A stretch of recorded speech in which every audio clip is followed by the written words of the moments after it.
А ты знал, что в исламе петух – особая птица?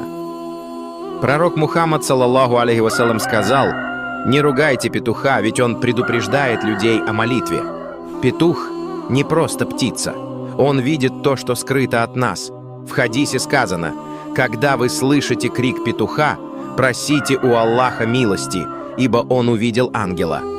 Этот голос – не случайный шум на рассвете, а напоминание о том, что приближается время фаджра, что милость уже сошла, и ангелы среди нас. Так прислушивайся. Может быть, именно через него тебе напоминают о том, что все еще есть время вернуться к Аллаху.